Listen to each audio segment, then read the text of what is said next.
and trick. Sekarang kita masuk ke sesi tips and trick. Untuk tes tulis. Lanjut. Berdoa, ya kan. Ya, karena yang pertama memang doa ya, senjata seorang muslim adalah doa. Apa? Ad-du'a'u silahul mu'min. Doa itu sebagai senjata bagi seorang mukmin. Karena ridho Allah, tapi juga harus apa? Harus ada ridho kedua orang tua. Karena ridho Allah fi ridhol walidain. Terutama dari seorang ayah, gitu kan. Karena bapak itu kalau di Quran itu kan yang mendoakan kebaikan kan biasanya seorang bapak, gitu kan. Nabi Ibrahim, Nabi Zakaria itu kan mendoakan anaknya, Rabbi habli minas sholihin dan lain sebagainya. Lanjut. Menguasai sebagian besar soal, gitu kan. Jadi sekitar 20-40% soal diambil dari soal-soal tahun sebelumnya. Ini untuk yang ujian Kemenak ya, ujian dari Kementerian Agama. Jadi sampai kalau mau ke Azhar ya, ketika ingin mengikuti tes dari Kementerian Agama, ya kita belajar dari sekarang tentang 20-40% soal dari tahun-tahun sebelumnya. Terus kemudian berlatih mengarang insya. Oh iya, jangan lupa ya, kita juga harus butuh hafalan yang kuat gitu kan. Misalkan 22 juz aja yang hafal, ya kita hafalan di 2 juz itu kita murojaah terus gitu kan. Sampai kayak Al-Fatihah bacanya gitu kan. Berlatih mengarang insya. Gitu kan. Insya itu karangan atau prosa. Jadi mulai sekarang latihan gitu. Latihan gimana cara menggabungkan subjek, predikat dan objek di dalam bahasa Arab gitu kan. Budi memakan nasi misalkan. Budi memakan nasi. Berarti Budi yakulu aruz gitu kan. Budi yakulu at-ta'am ya, kayak gitu. Atau yakulu Budi at-ta'am. Susunan mubtada khobar atau susunan fi'il fa'il gitu kan. Jadi di bahasa Arab itu ada 2 susunan gitu. Susunan mubtada khobar maupun susunan fi'il fa'il. Kalau di Indonesia kan subjek predikat gitu kan. Tapi kalau di bahasa Arab itu bisa jadi nanti predikatnya didahulukan kemudian subjeknya diakhirkan. Nah, seperti itu. Ada namanya itu fi'il fa'il. Ada juga namanya jumlah ismiyah. Mubtada'nya didahulukan, khabarnya didahulukan seperti itu. Subjeknya didahulukan, predikatnya diakhirkan. Selanjutnya tips dan trik insya. Ya, tulisan harus rapi dan terbaca. Pilih tema yang menurut kita mudah. Misalkan kita lagi latihan nih, latihan nulis nih. Ya kita anggap yang paling mudah apa, contohnya apa? Tentang ailati, keluargaku. Keluargaku terdiri dari berapa saja, berapa anggota. Takawan min arba'ati a'dha, misalkan terdiri dari empat anggota, misalkan. Al-awwal al-ab, misalkan. Yang pertama adalah bapak, asani siapa? Ibu, gitu dan lain sebagainya. Perhatikan kaidah-kaidah nahwu. Jangan sampai ada kesalahan yang fatal. Ya. Soalnya nahwu itu juga penting gitu kan. Ada i'rab, cara baca di dalam membaca bahasa Arab. Atau kita kalau bahasa Inggris ada namanya grammar gitu kan. Nah, ini tapi bahasa Arab gitu kan. Hiasilah insya atau hiasilah prosa kita atau karangan kita dengan takbir Arab yang indah. Jadi kita menulis bahasa Arab itu jangan sampai menjadi Arab yang diindokan. Akan tetapi akan tetapi Arab yang benar-benar Arab gitu. Arab yang benar-benar murni, bukan Arab yang di-Indonesiakan. Kalau misalkan Arab yang di-Indonesiakan, contohnya apa? Kolbun fitorik gitu kan. Hati-hati di jalan, masa gitu? Kolbun fitorik. Enggak seperti itu gitu. Tapi ada juga apa? Bahasa Arabnya ma'as salamah gitu. Hati-hati gitu. Hati-hati di jalan, ma'as salamah fitorik gitu. Tapi itu enggak pakai kolbun fitorik, enggak. Itu bahasa Indonesia bahasa Arab yang di-Indonesiakan. Kemudian tidak terlalu bertele-tele dalam penjelasan karena bahasa Arab adalah bahasa yang singkat gitu kan. Mereka menyukai dengan apa? Dengan singkat, tapi padat dan jelas. Dan lain sebagainya. Kemudian lanjut. Perbanyak mufradat, perbanyak kosakata. Seperti halnya kita mau ke mana? Ke Harvard atau mau ke Cambridge dan lain sebagainya.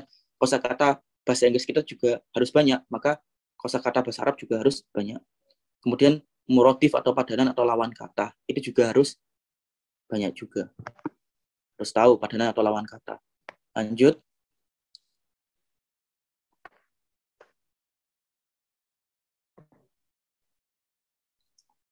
Pelajari ilmu alat.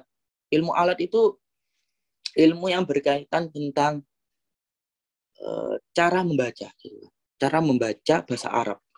Meskipun dia bukan maksud, bukan tujuan.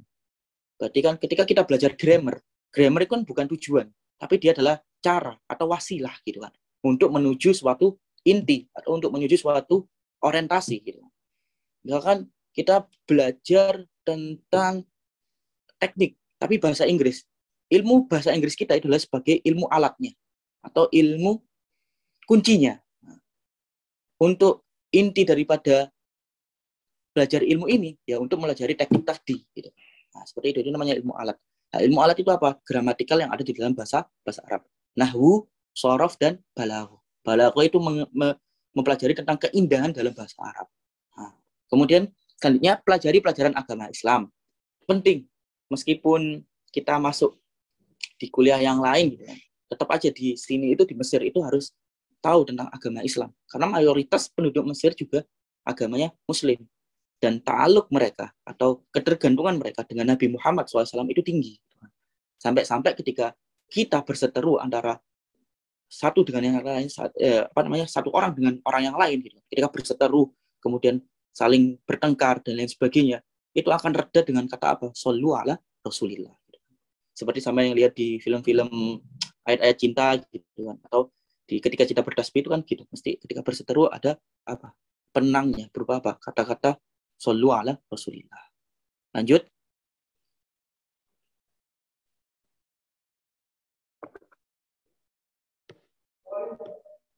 Memang sangat seru sekali ketika kita bisa belajar berbahasa Arab gitu.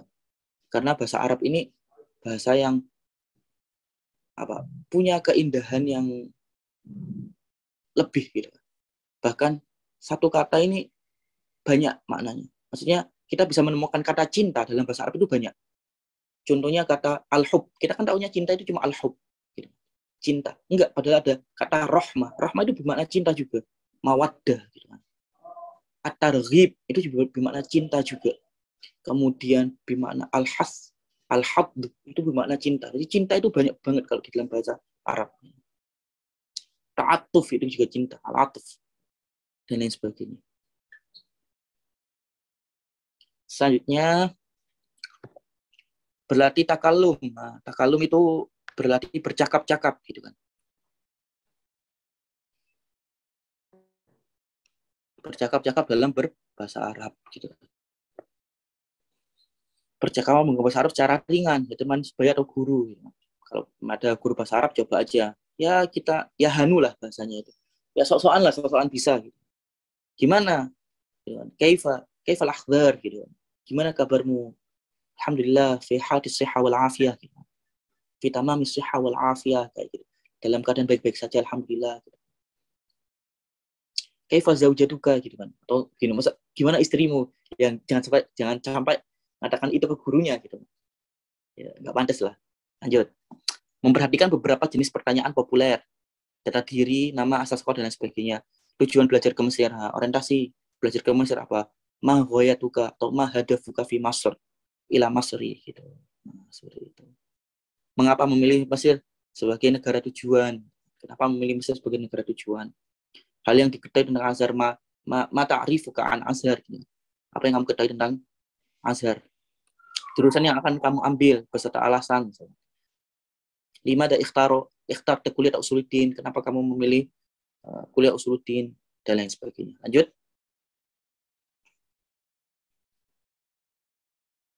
Nah, itu ada contoh-contoh soal. Kita jawab ya. Misalkan nih, Al-Qur'anu titik-titik al-kafirin wal munafikin. Apa itu jawabannya? Hujjatun li, hujjatun min, hujjatun ala, atau hujjatun fi. Ternyata jawabannya apa? Hujjatun ala. Berarti Quran itu adalah penentang bagi orang-orang kafir.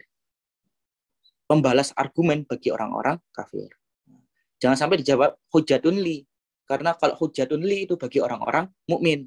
Al-Qur'anu hujjatun lil mukminin. Al-Qur'an itu sebagai tameng untuk orang-orang mukmin. Nah, itulah ketika berbeda huruf di dalam bahasa Arab. Li atau ala itu nanti berbeda makna. Dan bisa jadi maknanya itu berlawanan. Nah, kayak tadi, hujjatun li itu bermakna positif, tapi hujjatun ala bermakna negatif. Dengan punya makna apa? negatif. Nah, seperti itu. Nah, itu bawahnya itu. Lagi. Titik-titik minhatul azhar asyarif la buddha ayyan jah at-talib fil imtihan. Apa itu? Liyahsula atau lil husuli ala kayyahsulumin atau nahsulumin. Apa yang benar? Nah, yang benar apa? Yang ba. Liyahsulu atau lil husuli ala min hatil azhar. Gitu. Pakai ketika kata hasola. Ketika kata hasola itu ditambah kata ala. Itu sudah menjadi paten. Gitu kan. Hasola itu plus ala. Kata fiil atau kata kerja, verbal. Hasola dengan kata huruf. Yaitu apa? Ala. Untuk mendapatkan lil husuli ala itu artinya untuk mendapatkan minha azhar, beasiswa azhar, la buddha ayanjah at-talib fil imtihan, yaitu seorang talib harus najih, harus sukses, harus lulus di dalam ujian. Ini ada lagi alladzina titik-titik muwasalati dirasatihim fil qahira alaihim at-tawajjuh ila sifar. Bagi orang-orang yang titik-titik ingin melanjutkan pembelajarannya atau studinya ke Kairo, fil Qahira, alaihim diwajibkan at-tawajjuh ila sifar, diwajibkan pergi ke kedutaan. Nah, itu apa? Yarghubuna an, yarghubuna fi, yarghubuna min, atau yarghubuna ila. Apa yang benar? Yang benar adalah yarghubuna fi. Yarghubuna fi itu bermakna ingin atau cinta atau yang lain. Tapi kalau yarghubuna an bermakna apa? Benci. Jadi gitu loh. Perbedaan kata huruf an sama fi aja udah apa berbeda makna. Nah, jadi harus sering-sering apa? Latihan.